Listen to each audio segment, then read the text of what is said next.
사도신경으로 우리의 신앙을 하나님 앞에 고백합니다. 전능하사 천지를 만드신 하나님 아버지를 내가 믿사오며 그 외아들 우리 주 예수 그리스도를 믿사오니 이는 성령으로 잉태하사 동정녀 마리아에게 나시고 본디오 빌라도에게 고난을 받으사 십자가에 못 박혀 죽으시고 장사한 지 사흘 만에 죽은 자 가운데서 다시 살아나시며 하늘에 오르사 전능하신 하나님 우편에 앉아 계시다가 저리로서 산 자와 죽은 자를 심판하러 오시리라. 성령을 믿사오며 거룩한 공회와 성도가 서로 교통하는 것과 죄를 사하여 주시는 것과 몸이 다시 사는 것과 영원히 사는 것을 믿사옵나이다. 아멘.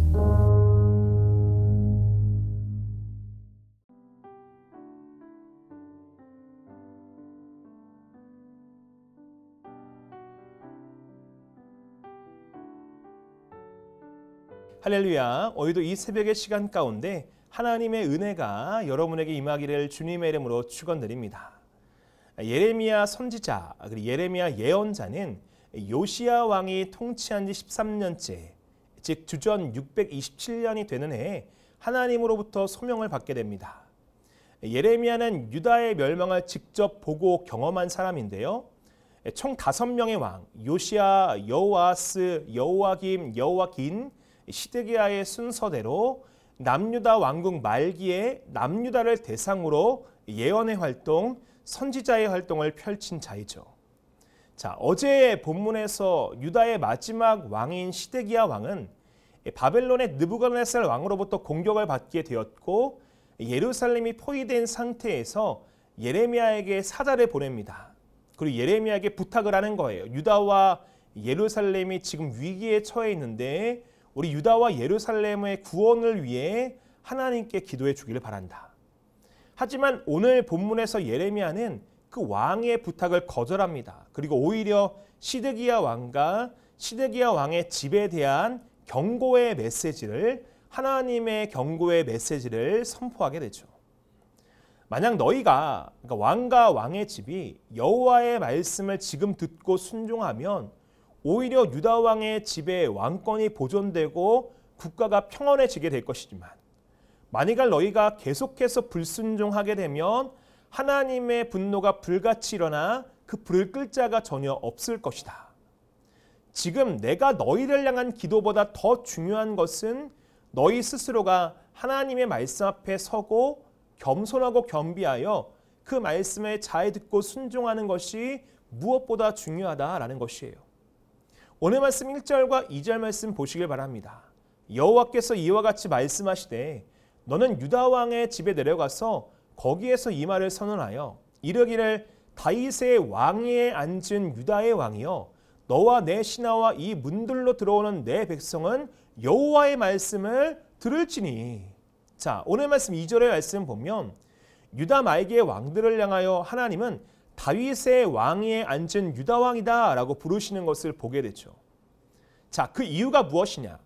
여호와 하나님께서는 아직까지는 다윗 언약, 즉 사무엘하 7장 16장에 약속하신 내 집과 내 나라가 내 앞에 영원히 보존되고 내 왕위가 영원히 견고하리라 하신 그 하나님의 말씀을, 약속을 기억하시고 이들을 아직까지는 다윗의 후손으로 인정하고 계심을 우리가 말씀을 통해 볼 수 있죠.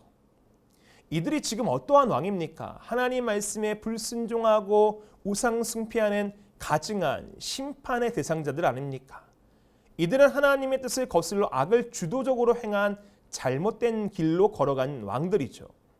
하지만 하나님은 그럼에도 불구하고 지금 그들로 하여금 다윗의 신앙을 본받기를 바라는 애절한 마음으로 아직까지는 이렇게 불러주고 계시는 거예요. 이 말은 아직까지는 내가 너희에게 기회를 주고 있다라는 말과 동일하죠. 사실 하나님은 시드기야, 즉 유다 왕의 집에 경고하실 필요가 없어요. 잘못했기 때문에 심판을 내리시면 되지만 하나님은 지금 다시 한번 기회를 주시는 거예요. 너희가 하나님의 말씀, 나의 말씀을 잘 들어야 된다. 그래야지 망하는 것이 아닌 너희와 너희의 집과 너희의 백성들이 살 수 있게 된다라는 것이에요. 그렇게 그들은 이제 이 하나님의 말씀이 마지막 기회임을 깨닫고요. 말씀을 잘 들어야 돼요. 그럼 어떤 말씀을 잘 들어야 되나요? 첫째는 하나님이 정의와 공의로 다시 돌아오라라는 말씀을 잘 들어야 되죠. 오늘 말씀 3절과 4절 말씀을 한번 읽어볼까요? 여호와께서 이와 같이 말씀하시되 너희가 정의와 공의를 행하여 탈취당한 자를 압박하는 자의 손에서 건지고 이방인과 고아와 과부를 압제하거나 학대하지 말며 이고에서 무지한 피를 흘리지 말라. 너희가 참으로 이 말을 준행하면 다윗의 왕위에 앉을 왕들과 신하들과 백성이 병거와 말을 타고 이 집 문으로 들어오게 되리라. 자, 왕들과 재판관들이 나라를 다스리고 재판할 때 정의와 공의는 기본이 되어야 됩니다. 뇌물의 눈이 어두워서 부정부패를 저지른다라면 그것은 왕과 재판관들로서의 자격이 결코 없죠. 근데 그들이 이제까지 그와 같은 짓을 했다라는 것이에요. 정의와 공의를 행하지 않는 것. 하나님은 이제 그 악한 짓을 너희는 멈춰야 된다. 왕으로서 재판관으로서 그 죄와 악의 길로부터 돌이켜야 된다. 그리고 정의와 공의를 행하여 약자들을 건져내는 왕이 되고 또한 이방인과 고아와 과부를 학대하지 말고 무지한 피를 흘리지 않는 자들이 되어야 된다라고 이야기하시죠. 이와 같이 정의와 공의를 행하라는 이 하나님의 말씀을 너희가 잘 들어야 돌이켜야 살 것이고 그 말을 잘 듣지 아니하면 너희는 망하게 된다라는 것이에요. 이 말씀 잘 들어야 돼요? 안 들어야 돼요? 듣는 것이 합당하죠. 둘째, 하나님은 우상 숭배를 멈춰야 된다라는 이 말씀을 잘 들으라라고 이야기하시죠. 오늘 말씀 9절 말씀을 보면 그들이 대답하기에 이는 그들이 자기 하나님 여호와의 언약을 버리고 다른 신들에게 절하고 그를 섬긴 까닭이라 하셨다 할지니라. 유다 왕가와 백성들이 하나님과의 언약을 저버렸다. 그 언약이 무엇입니까? 하나님께서 이스라엘 백성들과 시내산에서 맺은 시내산 언약이죠. 출애굽기 19장 5절과 6절의 말씀을 보면 너희가 내 말을 잘 듣고 내 언약을 지키면 너희는 모든 민족 중에서 내 소유가 되겠고 너희가 내게 대하여 제사장의 나라가 되며 거룩한 백성이 되리라. 하나님만을 섬기고 헛된 우상을 섬기지 않아야 된다라는 것을 하나님께서는 시내산의 언약을 통하여 세워주셨는데 이스라엘 백성들과 왕가는 이 하나님의 언약의 말씀을 저버리고 우상 숭배에 빠지게 되었다라는 것이에요. 그들은 너무나 하나님의 은혜가 당연하다라고 여기며 하나님만을 섬기고 하나님만을 바라보는 이 언약을 지키지 아니하는 우매한 사상으로 걸어 나아가게 되었고 결국엔 다른 신들에게 절하는 악행을 범하게 되었다라는 것이에요. 하나님은 이때 유다의 왕가들에게 마지막 기회를 주시는 거예요.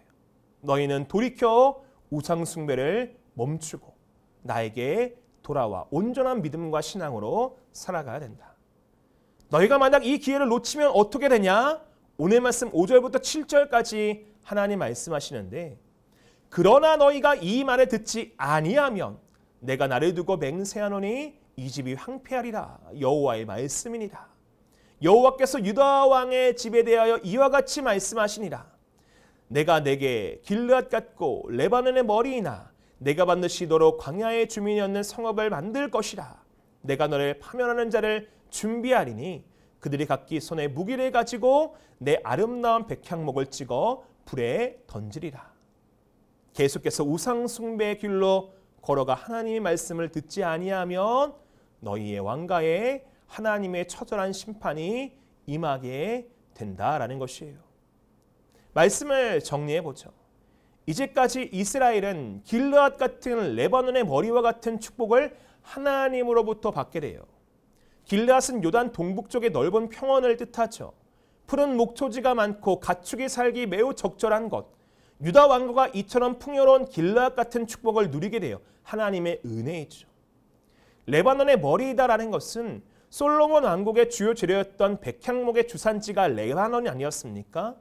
고대 근동에서 왕궁이나 중요한 건물을 지을 때 꼭 필요했던 재료였는데 유다 왕가가 여호와 앞에서 그러하다라는 것은 여호와께서 유다 왕가를 그만큼 자랑스럽게 여기셨다라는 것이에요. 그런데 그 왕들과 왕가가 계속해서 불순종과 타락으로 나아가니 이제는 숲풀이 우거지고 산과 목초지로 드높인 드넓은 평원이 사람이 살 수 없는 성읍과 광야가 될 것이다 라고 하나님은 무서운 경고의 메시지를 주고 계시죠. 너희가 이방 나라의 입에 오르며 수치거리, 모욕거리, 조롱거리가 될 것이다. 이에 이 경고의 말씀은 왕가의 사람들은 잘 들음으로 말미암아 유다 왕의 짐은 이와 같이 여호와의 말씀에 잘 듣고 순종하는 삶을 살아가야 되죠. 그리고 동일하게 우리 역시 이와 같이 우리에게 들려지는 하나님의 말씀 역시 잘 듣고 순종하는 삶을 살아가야 될 줄로 믿습니다. 하나님의 말씀 잔소리 아니에요. 우리의 영혼을 살리고 우리의 삶을 은혜와 축복으로 채우는 축복의 도구이죠. 하나님의 말씀이 얼마나 귀하고 복된지를 늘 잊지 마시고 오늘 하루도요 하나님의 말씀 가운데 귀 기울이시고 하나님의 묵상을 잘 하시고 하나님의 말씀을 상고하시고 하나님의 말씀과 동행하여 하나님의 은혜와 축복 승리할 수 있는 저와 여러분 다 되시기를 주님의 이름으로 축원드립니다. 우리 모두 하나님 말씀 잘 듣고 살아가기를 간절히 소망합니다. 기도합니다. 하나님, 오늘 시드기야 왕과 그의 집안에 하나님의 경고의 메시지가 울려 퍼져 너희는 하나님 말씀을 잘 들을지어다. 공의와 정의의 길로 걸어가며 우상 숭배를 멈출 것이라는 그 말씀을 잘 들어야 살듯이 우리 역시 우리에게 들려지는 하나님의 말씀을 늘 잘 듣고 깊이 새기게 하여 주시옵시고 불순종사나 심판당하거나 멸망당하는 것이 아닌 순종의 삶을 살아가 하나님의 은혜와 축복을 누릴 수 있게 하여 주시옵소서. 말씀을 잘 듣는 것이 복이고 말씀대로 살아가는 것이 큰 축복임을 잊지 않게 하여 주시고 말씀이 언제나 내 삶 가운데 가득히 넘쳐나게 하여 주시옵소서. 오늘 하루도 말씀과 함께 동행하여 승리하는 삶을 살기를 소망하오며 감사드리오며 예수 그리스도의 이름으로 간절히 기도하옵나이다. 아멘. 주님이 가르쳐 주신 기도로 예배를 마칩니다. 하늘에 계신 우리 아버지여, 이름이 거룩히 여김을 받으시오며 나라가 임하시오며 뜻이 하늘에서 이루어진 것 같이 땅에서도 이루어지이다. 오늘 우리에게 일용할 양식을 주시옵고 우리가 우리에게 죄 지은 자를 사하여 준 것 같이 우리 죄를 사하여 주시옵고 우리를 시험에 들게 하지 마시옵고 다만 악에서 구하옵소서. 나라와 권세와 영광이 아버지께 영원히 있사옵나이다. 아멘.